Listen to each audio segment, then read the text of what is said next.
विपक्ष लाख कोशिश कर ले अफवाहों फैलाने का, लोगों को दिग्भ्रमित करने का, लेकिन अंततः हम लोग जिस उद्देश्य के साथ इस जनादेश हमें जो मिला था 24 में, उसको हम लोग पूरा करें। लेकिन हम इतना ही कहेंगे कि कांग्रेस रूपी बगुला जिस डाल पर बैठा हुआ है सो पेड़े सब साफ हो गया, इतना ही हम कहेंगे। जब आप सांप को का पूंछ को अगर आप पैर लगा देंगे तो फुफकारने के लिए जो फन को इधर उधर जो करता है, बाबूलाल जी का वही स्थिति है, क्योंकि उसका नाम जुड़ गया है। देखिए नहीं, हम जहाँ हैं वहीं रहेंगे, हम जैसा हैं वहीं रहेंगे। बस हम लोग यही चाहेंगे कि भाई राज्य का विकास हो, राज्य के जो लोग हैं उनके जो मुद्दे हैं उन मुद्दों का समाधान हो, हम लोग यही चाहेंगे।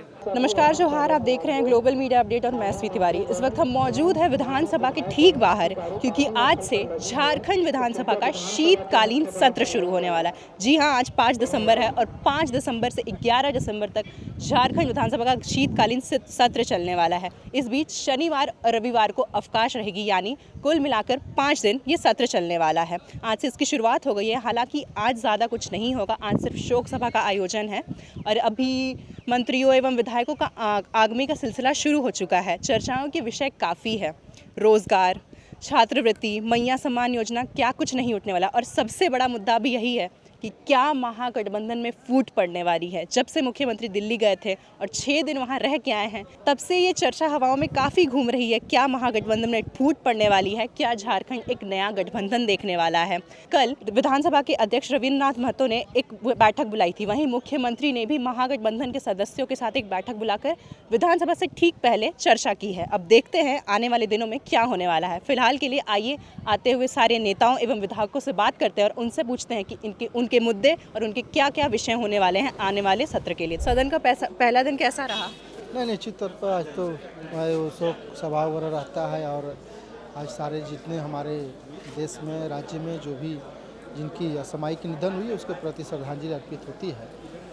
तो कार्य तो आज हुआ नहीं कुछ, सोमवार से जो सवाल उठने वाले हैं सारे, उसकी तैयारी पूरी है? निश्चित तौर पर जो भी राज्य का मुद्दा होगा, आप देख रहे हैं कि झारखंड में युवाओं से जुड़ा हुआ, बेरोजगारी से जुड़ा हुआ, भ्रष्टाचार, लॉ एंड ऑर्डर, इन सभी मुद्दाओं पर हम जरूर मुखर होकर हम एक विपक्ष के नाते हम लोग आवाज़ रखने के काम करेंगे। और जो एक विपक्ष की भूमिका होती है, उस भूमिका को अदा करना, सरकार को बताना कि आपके राज्य में ये कार्य नहीं हुआ है, आपके राज्य में आज भ्रष्टाचार फैला हुआ है, इन सभी मुद्दा पर हम लोग आवाज़ उठाने के काम करेंगे। विपक्ष के तौर पर बात कर रहे हैं आप, तो एक अफवाह काफ़ी उड़ रही है कि कुछ गठबंधन में टूट आने वाली है, नया गठबंधन आने वाला है झारखंड में, उस पर क्या कहना चाहिए? ये अफवाह ही है, ये सब अफवाह ही है, ऐसा कुछ नहीं है।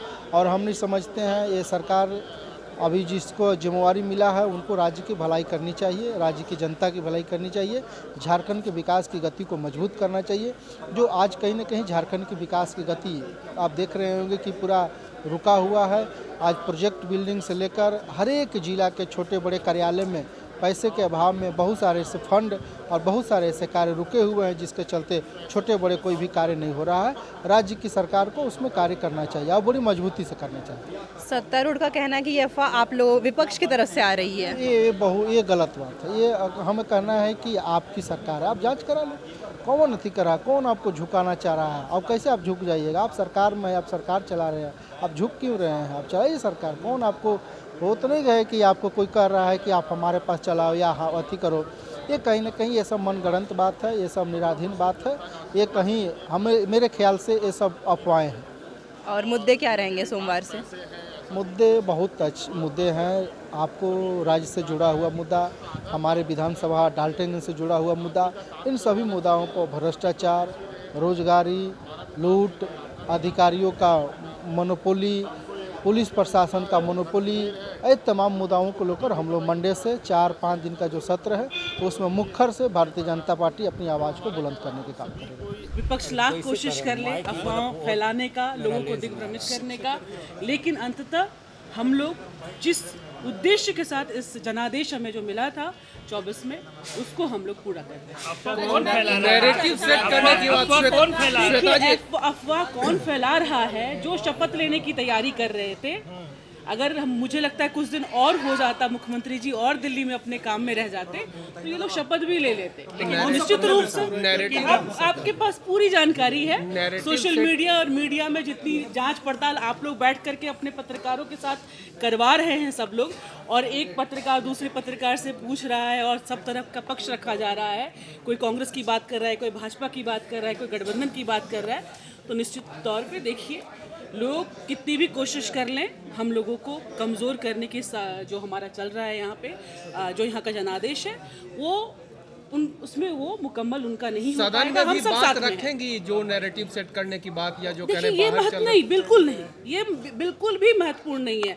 आपके पास इस बात को रखने का उद्देश्य सिर्फ इतना है कि हमारी जनता जो है, उन्होंने जिस भरोसे के साथ हमको यहाँ पे चुना था, यहाँ सदन में भेजा, वो अभी भी काबिज है यहाँ पर, और उन जिस उद्देश्य के साथ भेजे हम लोग वो काम अपना करें। मुद्दे क्या है पहले? देखिए मुद्दे बहुत सारे मुद्दे हैं, और उन मुद्दों को लेकर जैसा कि मैंने पहले भी कहा था कि हमारी आवाज़ सड़क में भी होगी, सदन में भी होगी, और हमारे संगठन के साथी 180 किलोमीटर की पदयात्रा के साथ राजधानी कुछ किए हैं। तो हमारे मुद्दे हैं स्कॉलरशिप, जो विगत कई वर्षों से छात्रों को मिल नहीं पाया है। आज स्थानीय नीति का मामला हो, नियोजन नीति का मामला हो, या फिर तमाम प्रतियोगिता की परीक्षाएं जो निर्धारित समय पर नहीं हो पा रही हैं, ये सारे मुद्दे होंगे। आज राज्य में खनिज संपदा की खुली लूट हो रही है, ये हमारे मुद्दे होंगे। हमारा ध्यान आकर्षण का विषय भी यही होगा, और विशेषकर जो राज्य अभी आर्थिक संकट झेल रहा है, इस पर राज्य सरकार को सुझाव भी होगा कि जो अवैध तरीके से हमारे करप्शन जो हो रहे हैं उन पर नियंत्रण करके राज्य के खजाने को भरा जाए। अच्छा, ये कहा जा रहा है कि जेएमएम प्लस बीजेपी का जो चर्चाएं हो रही है, अगर ऐसा होता है तो जयराम महतो किधर जाएंगे? देखिए नहीं, हम जहाँ हैं वहीं रहेंगे, हम जैसा है वहीं रहेंगे। बस हम लोग यही चाहेंगे कि भाई राज्य का विकास हो, राज्य के जो लोग हैं उनके जो मुद्दे हैं उन मुद्दों का समाधान हो, हम लोग यही चाहेंगे। आपको लगता है कि भाजपा झामुमो एक मंच पे आएगी तो सब कुछ ठीक हो जाएगा? देखिए सब कुछ ठीक नहीं होगा, सब कुछ ठीक नहीं होगा, लेकिन जो केंद्रांश रुक रहा है, अभी बहुत सारे विषयों पर केंद्रांश मिलता है। छात्रवृत्ति में भी केंद्रांश होता है, जल नल योजना में केंद्रांश होता है, पेंशन में केंद्रांश होता है, तो केंद्रांश नहीं मिल रहा है, ये सच्चाई है। और ये झारखंड मुक्ति मोर्चा और कांग्रेस के वरिष्ठ नेता भी स्वीकार कर रहे हैं। तो ऐसे में हमें लगता है कि केंद्रांश मिल जाएगा, जो केंद्र का अंश रुका हुआ मिल जाएगा। 1,36,000 करोड़ का जो बकाया है वो बकाया मिल जाएगा, और संभवतः बहुत सारे इनके काम हो जाएंगे। लेकिन विकास का कार्य शुरू हो जाएगा। विकास का काम शुरू हो जाएगा, ये मेरा निजी मानना है। क्या लोकतंत्र के लिए नहीं, ये लोकतंत्र के लिए सही नहीं है, बिल्कुल भी कतई सही नहीं है। लोकतंत्र का मतलब यही है, अगर किसी को दल बदलना है तो इस्तीफा दे के बदले।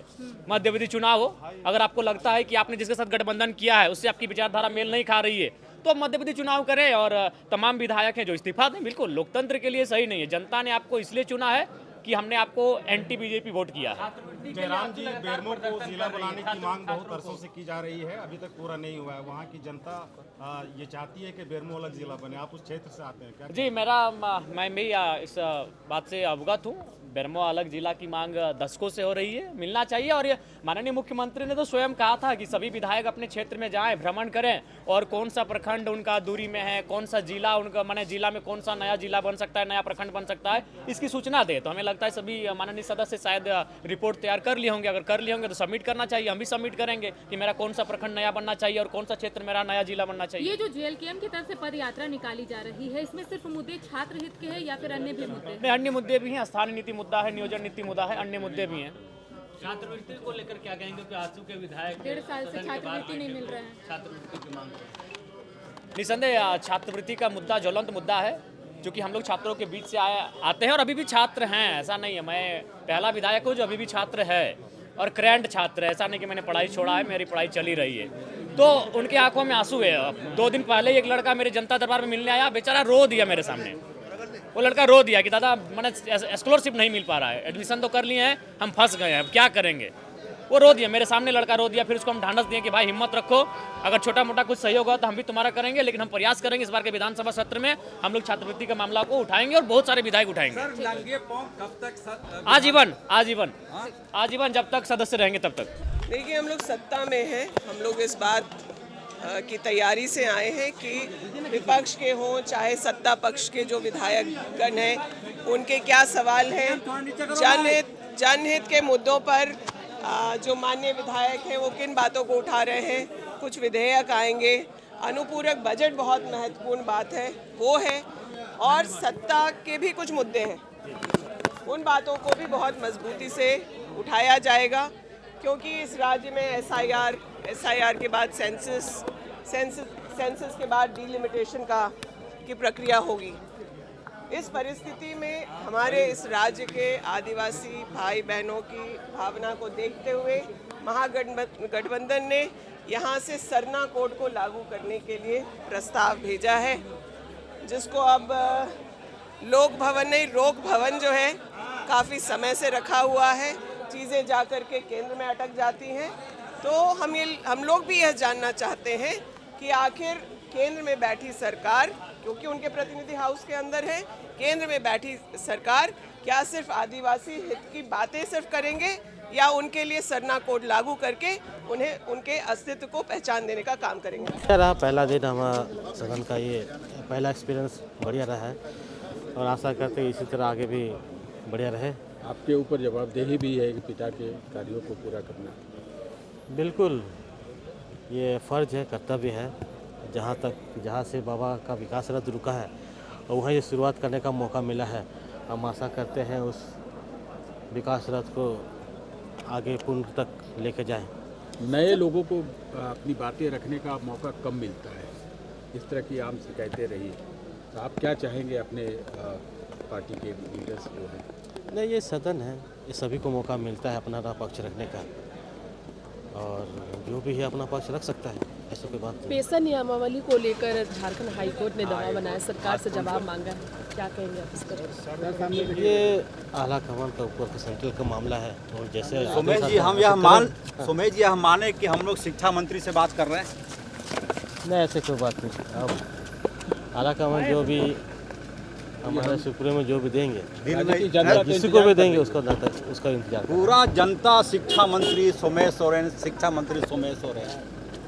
नहीं, अब तक तो खबर नहीं है, अभी से माध्यम से अभी मालूम चला। आपके दिल में इच्छा है? वैकेंसी तो है ही, दिल में इच्छा की बात नहीं है, अभी हम लोग सैनिक हैं। आज आप सबको ध्यान में है कि विधानसभा का सत्र प्रारंभ हुआ है और पहला दिन तो औपचारिकताएं होती है और उसके बाद काफ़ी कम दिन है, 4 दिन का ही सत्र है, लेकिन राज्य में बहुत सारी समस्याएं हैं। एक तो विधि व्यवस्था का, भ्रष्टाचार और डेवलपमेंट, ये तीनों ही चीज़ें बिल्कुल इस राज्य में, गाड़ियाँ जिसको बोलते हैं, कहीं खराब पड़ा हुआ है, कहीं रुका हुआ है, और सरकार उस दिशा में कुछ करने को दिखाई नहीं पड़ा।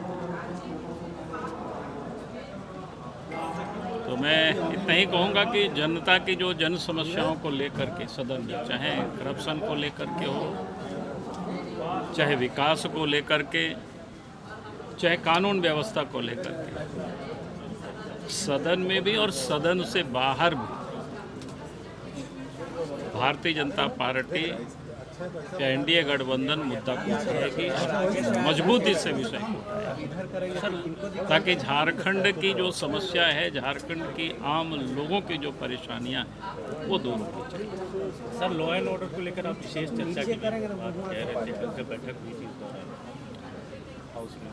हमने कल भी कहा था, आज भी कहा था कि उन्होंने अलग से कोई चर्चा करने के लिए तो नहीं तैयार है। उन्हें कहा कि थोड़ा चर्चा का ये समय बढ़ा देंगे उसी में। बाकी हम लोग देखेंगे किस प्रकार से जन समस्याओं को हम सब लोग सदन में उठाते हैं, क्योंकि हमारी विधायक दल की बैठक 7 तारीख को होगी शाम में, तब फिर हम लोग कहेंगे। सर, एक जो नए समीकरण को लेकर बड़ी चर्चा हो रही है। नहीं, मैंने कहा कि ये मैं चर्चा आप लोगों से सुनता भी हूँ और देखता भी हूँ, उसका भी आरोप आप लोगों पे ही लग रहा है सर, लेकिन वास्तव में और उससे अधिक कहीं से हमको कोई सुनाई नहीं दिया है।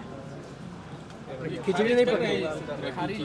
और मैंने कहा कि तो आप लोगों से ये चर्चा मैं सुनता हूँ, हमने और कहीं कोई दूसरे जैसे कोई पार्टी की ओर से या कहीं से कोई हमको सुनाई नहीं देता है, न दिखाई देता है। सरकार को डिस्टर्ब करना ही मुद्दा है क्या?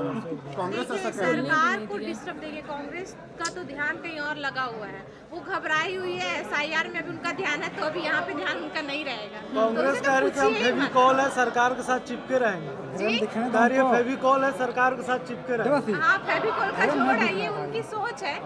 अब उनके मंत्री जी तो कहीं और अभी, और उनके पूरे जो कांग्रेस के विधायक माननीय, वो सभी का ध्यान अभी SIR की ओर है, क्योंकि सभी घबराए हुए हैं कि अगर यहाँ हो गया तो बिहार की जैसी स्थिति ना हो जाए, इसीलिए उनसे अभी कुछ मत पूछे, अभी वो सदमे में। अच्छा, PGT के अभ्यर्थी भी धरना प्रदर्शन कर रहे हैं। उनका कहना है कि राज्य की ये दुर्भाग्य ही है कि अभ्यर्थी जो है वो सड़कों पर बैठे हुए हैं। देखिए, मैं तो इतना ही कहना चाहूँगी, चाहे जितने भी छात्रों को लेकर जो भी मुद्दे हैं, छात्रों के साथ अन्याय नहीं करना चाहिए। और जिस प्रकार से देखा जा रहा है JPSC CGL वाले मैटर को लेकर कि CID को जांच जो है वो सौंपा गया था, और उसके बाद भी जो सारी चीज़ें आप सबों के समक्ष आई हैं, मैं तो यही कहना चाहूँगी कि सभी छात्रों के साथ हित हो, उन्हें न्याय मिले। और आपने देखा कि अगर ये सरकार छात्रों के साथ न्याय कर रही होती तो नियुक्ति पत्र जो बांटा गया, कितने छात्रों को बांटा गया और कितने छात्रों के लिए निकला हुआ था। तो मतलब आधे को बांटकर आधे वैकेंसी को फिर से रोक देना, ये कहाँ तक न्याय है? आप एक ही बार सभी को क्यों नहीं दे देते? हम लोग तो शपथ ले चुके हैं, और सीधी बात है कि जनता का काम लेकर के आए हुए हैं। अभी ये शीतकालीन सत्र शुरू हुआ है, आए हैं जनता के मुद्दे को उठाने के लिए। जो जनता ने हमें विश्वास करके इस पवित्र स्थान पे भेजा है, उनकी बातों को रखने के लिए, पूरे झारखंड की समस्या जो है उसे रखने के लिए आज हम लोग आए हैं। और हम चाहते हैं कि जो समस्या हम लोग रखें उसका समाधान यहाँ विधानसभा के इस पवित्र मंदिर से जरूर हो, क्योंकि अभी तक का हम 1 वर्ष हो गया ये सरकार का, जितने भी यहाँ पर प्रश्न को रखे सिर्फ और सिर्फ गोल मटोल जवाब मिले। तो अब ये उम्मीद करते हैं कम से कम 1 साल में ये सरकार तैयारी कर ली होगी, और इनको पता होगा कि अभी विपक्ष होने के नाते जो भी हम प्रश्न रखेंगे उसका सही जवाब देंगे। तो हम इस उम्मीद से, आज पहला दिन है ये शीतकालीन सत्र का, आए हैं। अब देखिए आगे तो सरकार जाने अब ये क्या करती है। जिस तरह से भाजपा दुनिया की सबसे बड़े लोकतंत्र को कमजोर करने का प्रयास कर रही है, जिस तरह से सबसे मजबूत संविधान को कमजोर करने का प्रयास कर रही है, और जिसका खुलकर NDA विरोध कर रही, जवाब दे रही है, तो इसी से ध्यान भटकाने के लिए भाजपा अनावश्यक मुद्दों पर जो सरकार चला रहे हैं वो लोग अपना समझें, लेकिन हम समझते हैं कि ये जहाँ जहाँ ये बगुला बैठा पूरा डाल को ऐसे साफ कर दिया। आपका आने वाले समय में यहाँ का भी डाल भी जो है साफ करने वाला है। इसलिए जो लोग हैं वो अपने बुद्धिमानी से सोच समझ के काम करेंगे, ऐसा हमको लगता है। कि आप भी कोर्ट सिलवा के रखे हैं। अरे हम तो कोर्ट हमेशा से आयल रहता है। हमरा कोनो फटल है कि हम सियाना है, हमरा जो है बराबर पर। दो वजह बताइए ना जिससे कांग्रेस और झामुमो अलग होगी। हमको उससे मतलब नहीं है, अलग हो या नहीं हो अपना समझते रहें, लेकिन हम इतना ही कहेंगे कि कांग्रेस रूपी बगुला जिस डाल पर बैठा हुआ है सो पेड़े सब साफ हो गया, इतना ही हम कहेंगे। धन्यवाद, थैंक यू। उतना ही कहेंगे जितना दिन में ये बगुला का असर हो, धीरे धीरे असर हो ही रहा है। आने वाले चुनाव के पहले जो है उसका ये पेड़ साफ हो ही कर ही देगा। आने वाले चुनाव में जो है पेड़ हरा भरा नहीं रहेगा, सब साफ कर देगा। हमारी तैयारी जब से सरकार गठन हुई है तब से है। जहाँ कमी है वो विपक्ष उस मुद्दे को उठाएगी, हम उसको संतुष्ट करेंगे। सत्तारूढ़ दल की तैयारी हमेशा होती है, क्योंकि यहाँ ये जो सदन है, ये जो मंदिर है, लोगों की जो आस्था है, ये जनभावना और उनकी समस्या का समाधान का एक सशक्त पंचायत है। तो इस पंचायत में हमने जो किया है, हम जो कर रहे हैं, आने वाले दिनों में जो हमारी जो प्लानिंग है, जनता के लिए हम क्या करेंगे, मजदूर के लिए क्या करेंगे, यहाँ पे व्यवस्था के लिए हम क्या करेंगे, ये खाका हमने जो सरकार चलाता है वो करता रहता है। अब इसमें विपक्ष के पास में मुझे नहीं लग रहा है कि यहाँ पे कोई मुद्दा है। ये लोग, मुझे लगता है कि जिस प्रकार से बाबूलाल मरांडी जी ने कल पीसी किया, तो पीसी उसका लॉ एंड ऑर्डर का मामला था, तो लॉ एंड ऑर्डर का मामला नहीं था। ये होता है क्या ना कि जब आप सांप का पूंछ को अगर आप पैर लगा देंगे तो फुफकारने के लिए जो फन को इधर उधर जो करता है, बाबूलाल जी का वही स्थिति है, क्योंकि उसका नाम जुड़ गया है। तो इसीलिए वो लोग अपने बचाव में इस बार का सदन में जो शीतकालीन सत्र में ये देखा जाएगा कि विपक्ष अपने बचाव में ये संघर्ष करेगा। हम तो भाई जो करना था हमने कर दिया, अब विपक्ष समझे कि भाई उसका नाम कैसे जुड़ रहा है। अच्छा, बीजेपी के लोग कह रहे हैं कि 1-2 दिन में कांग्रेस जो है जेएमएम का साथ छोड़ देगी। देखिए बीजेपी का बोगला बोला गया। देखिए कोई भी जानवर को कमज़ोर नहीं आंकना चाहिए। बगुला ऐसा चीज़ है कि वो सांप, छोटे छोटे सांप को तो निगल देता है और मछली को भी खा जाता है। और एक चीज़ है कि भाजपा जो है कि षड्यंत्रकारी, पूरे वर्ल्ड में अगर कोई षड्यंत्रकारी पार्टी है तो वो भाजपा है। भाजपा जो है कि लोकतंत्र पे विश्वास नहीं करती है, जनमत पे विश्वास नहीं करती है, वो सिर्फ अपने अहंकार पे विश्वास करती है। इसी के साथ आज यानी 5 दिसंबर का शीतकालीन सत्र 12:30 बजे स्थगित कर दिया गया। आज शोक प्रकाश का आयोजन था और इसी के साथ आज का कार्य समाप्त कर दिया गया। अब इसकी शुरुआत होगी सोमवार 8 दिसंबर से। कई सारे मुद्दे हैं, छात्रवृत्ति, मैया सम्मान योजना, 1932, कई सारे मुद्दे हैं, कई सारे अटकलें हैं। हालांकि हमने जब नेताओं से बात की तो पक्ष एवं विपक्ष से ये पता चला कि गठबंधन में फूट वाली बात फिलहाल तो सच नहीं है। अब आगे देखते हैं सदन में क्या क्या होता है और आप तक अपडेट पहुंचाते हैं। इसी के साथ मैं अस्मी, कैमरा पर्सन पीयूष के साथ, ग्लोबल मीडिया अपडेट रांची। धन्यवाद।